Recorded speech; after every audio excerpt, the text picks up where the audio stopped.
More than 1,200 targets reportedly hit in 48 hours. Iran tonight expanding its retaliation. An oil facility in Saudi Arabia among the new targets. At least 11 countries have now been pulled into this war.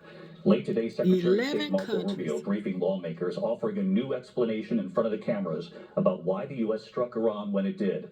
President Trump making his first public comments from the White House today, saying he's not ruling out American troops on the ground in Iran if necessary. ABC's chief foreign correspondent Ian Pannell leading us off from the region again tonight. 11 countries. The U.S. death toll rising as the war against Iran escalates. The Pentagon now confirming 6 American service members have been killed after an Iranian attack on a tactical operations center in Kuwait. At least 18 more service members have been seriously wounded in this operation, as the U.S. now says it's sending more forces into the region. President Trump saying he's not ruling out U.S. forces on the ground. And of the operation, he says the biggest wave is coming soon. In his initial words after the attack, the president talking about regime change, but during his first public comments at the White House today, offering this rationale for attacking Iran. An Iranian regime armed with long-range missiles and nuclear weapons would be an intolerable threat to the Middle East, but also to the American people.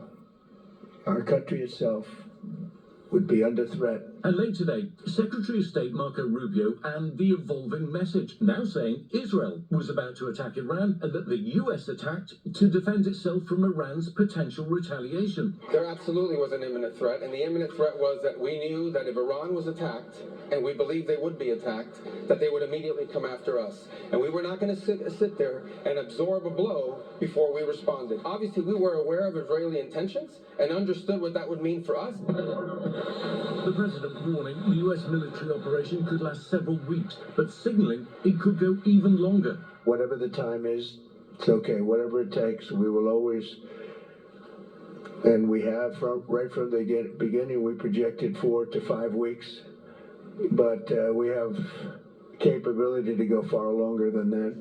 Video posted online showing just how dangerous that mission is. A U.S. warplane on fire, spiraling out of control. One of 3 U.S. F-15 fighter jets shot down over Kuwait by friendly fire.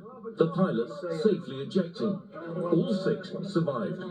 And tonight, the Pentagon releasing a detailed timeline of how the attack unfolded. At 3:38 Eastern, Friday afternoon, President Trump giving the green light while on a visit to Texas. The president directed, and I quote, "Operation Epic Fury is approved. No aborts. Good luck," close quote. The Pentagon saying the U.S. first knocked out Iran's defense and radar systems, crippling their ability to see, communicate, and respond. Then at 1:15 Eastern Saturday morning, 9:45 a.m. Tehran time, the U.S. and Israel launching major combat operations. A first wave of more than 100 warplanes sweeping in, bombing targets. This was a daylight strike based on a trigger event conducted by the Israeli Defense Forces, enabled by the U.S. intelligence community. That trigger event, sources say, was based on CIA and Israeli intelligence. When officials learned Iran's supreme leader Ayatollah Khamenei was above ground in his office meeting with top officials Saturday morning, the timing of the attack was moved up. The CIA had been tracking the Ayatollah for months, down to his daily routine. The White House releasing images of President Trump monitoring the attack in real time from Mar-a-Lago. The president today saying the Ayatollah was having breakfast at the time of the attack and thought he was safe because it was broad daylight. Trump says 49 leaders were killed in the strike, the Ayatollah's wife reportedly among the dead. The US striking more than 1,200 targets in the first 48 hours.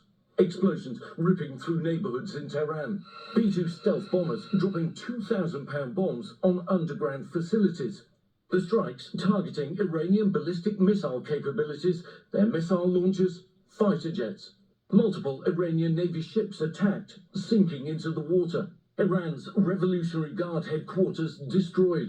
US B-1 long-range bombers taking off in the darkness, striking missile systems deep inside Iran.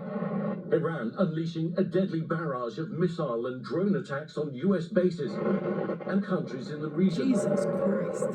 Retaliation for the Supreme Leader's assassination. Iran says hundreds have been killed in US-Israeli attacks. That a school and a hospital have been hit. Qatar now saying it shot down 2 Iranian bombers. The first report of Iran sending warplanes into Qatar's airspace, an ominous sign this war is widening. Tonight, Secretary Pete Hegseth addressing concerns the US might get dragged into another protracted war in the Middle East. We didn't start this war, but under President Trump, Not we are another finishing it. war. This is not Iraq.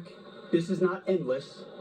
David, the president warning there could be more casualties in an operation that looks like it's going to go on far longer than initially predicted.